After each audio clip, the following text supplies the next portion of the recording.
பெரிய தமிழ் ஒரு காட்டு மிராண்டி பாஷை அப்படின்னு சொன்னாரு. ஆனா இன்னைக்கு ஒரு அமைச்சர் உங்களை பார்த்து காட்டு மிராண்டின்னு சொல்லும் பொழுது நீங்க அதை எதுக்குறீங்க, அதுக்கு எதிராக குரல் எழுப்புகிறீர்கள் அப்படின்னு சொன்னாங்க.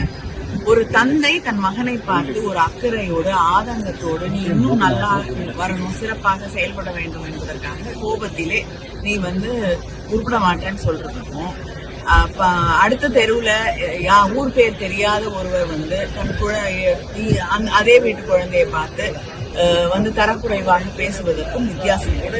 பெரியார் எதற்காக சொன்னார் என்பதை அம்மையார் நிர்மலா சீதாராமன் அவர்கள் புரிந்து கொள்ள வேண்டும். தமிழிலே அறிவியல் விஷயங்கள், தமிழிலே உலகம் முழுவதும் பரவி கொண்டிருக்கக்கூடிய புதிய விஷயங்கள், அறிவியல் சார்ந்த விஷயங்கள் தமிழ் மாணவர்களுக்கு தமிழ் வழியாக தமிழ் மக்களுக்கு சேர வேண்டும் என்பதற்காக அந்த காலத்திலேயே பழம்பெருமையை பேசிக் கொண்டிருக்காதீர்கள், புதிய விஷயங்களை தமிழிலே கொண்டு வாருங்கள் என்பதற்காக சொல்லப்பட்ட கருத்தை அடிப்படையிலேயே புரிந்து கொள்ளாமல் அவர்கள் புரிந்து கொள்ளக்கூடிய மொழியிலே சொல்ல வேண்டும் என்றால், பாரதியார் கூட மெல்ல தமிழ் சாகும் என்று ஒரு பேதை உரைத்தான் என்று அதே அக்கறையை அவர் வெளிப்படுத்துகிறார்.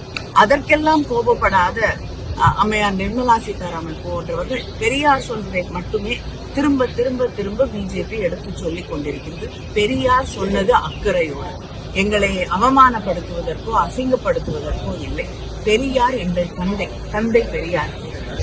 அவர் பேசுவதற்கும் இன்னொரு மாநிலத்திலே இருக்கக்கூடிய ஒரு அமைச்சர் தமிழர்களை பார்த்து காட்டு மிராண்டிகள் அன்சிவிலைசேஷன் பேசுவதற்கும் வித்தியாசம் இருக்கிறது என்பதை அவர்கள் புரிந்து கொள்ள வேண்டும். அவமானப்படுத்துவதற்கும் அக்கறைக்கும் வித்தியாசம் இருக்கிறது என்பதை அவர்கள் புரிந்து கொள்ள வேண்டும்.